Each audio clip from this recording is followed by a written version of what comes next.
The Australian Restaurant and Cafe Association CEO, Wes Lambert, has criticised the Labor government for what he describes as a complete lack of consideration for small businesses across the country. During question time yesterday, Labor launched a full-scale attack on the coalition's proposed tax breaks for work-related entertainment and meals, dismissing it as a benefit for the wealthy. But according to Lambert, that couldn't be further from the truth. Speaking to Sky News host Steve Price, he expressed his frustration, saying that hospitality businesses across Australia are backing this policy because it would provide much-needed relief to an industry still struggling post-pandemic. What really annoyed me, Price said, was watching Labor go on the attack, bagging the coalition's plan to give small businesses tax breaks for work-related meals. They just made this stuff up. He recounted a conversation with a local cafe worker who used to run restaurants and believes this policy would be exactly what the hospitality sector needs. Labor, however, has tried to spin it differently. Prime Minister Anthony Albanese painted the policy as a handout for the wealthy, saying it would allow rich bosses to splash out on lobster lunches and fine wine. But that portrayal, according to Lambert, is not only misleading but downright insulting to the small business owners who are doing it tough. We are delivering on cost of living relief, Albanese said, dismissing the coalition's proposal. They only care about the cost of lunching. He also took a swipe at the opposition for opposing Labor's student debt reduction, mocking their argument that there are no free lunches in economics. But as Price pointed out, turns out there is, just not for the people who actually need it. After listening to this back and forth all week, Price decided to reach out to Wes Lambert once again to get his take on the situation. And Lambert didn't hold back. Before I go into that, he began, I'd like to wish my darling wife Sophia a happy Valentine's Day.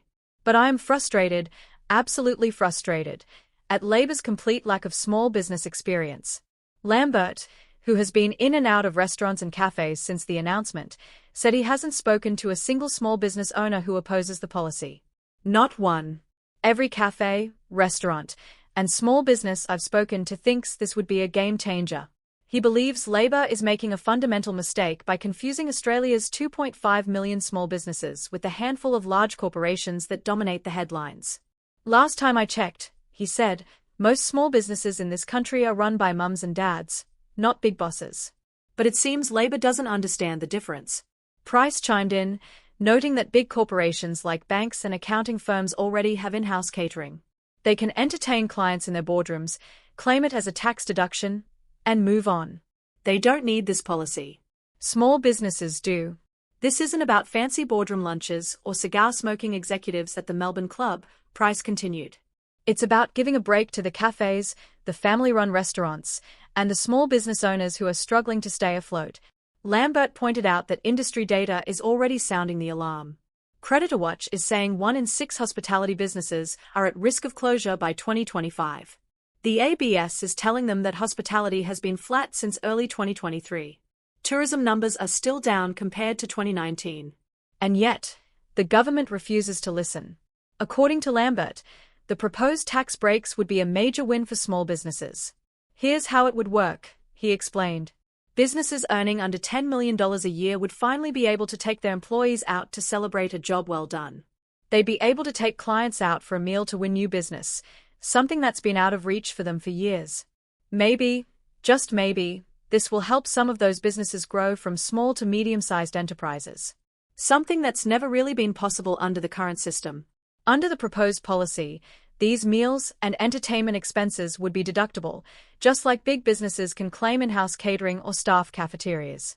But crucially, they wouldn't be hit with fringe benefits tax, FBT, a penalty that currently discourages small businesses from offering any kind of work-related hospitality. For the first time, Lambert said, small businesses won't be slugged with an extra tax for rewarding their employees, treating their clients, or trying to grow their businesses. And it's not just about restaurants and cafes, it would also make a difference for tradies and other small business owners. Think about all the tradies out there who want to take their crew to the pub for a Palmer after a big job, Lambert said. That's who this would help. Not just some high-flying execs having long lunches at Florentino. Price agreed, calling Labor's characterization of the policy tone-deaf.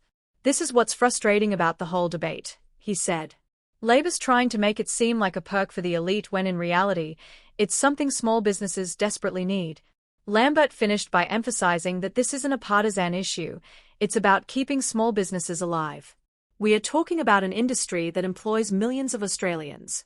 If the government actually listened to them, they'd realise just how much support this policy has.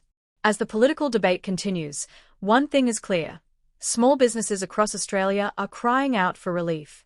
Whether Labor listens or not remains to be seen, but for now, the hospitality industry is making its stance loud and clear. That's all for today. Let us know what you think in the comments below. Are tax breaks for work-related meals a good idea? Should small businesses get the same benefits as big corporations? We'd love to hear your thoughts. Make sure to like, subscribe, and hit that notification bell so you don't miss next update. Until then, take care.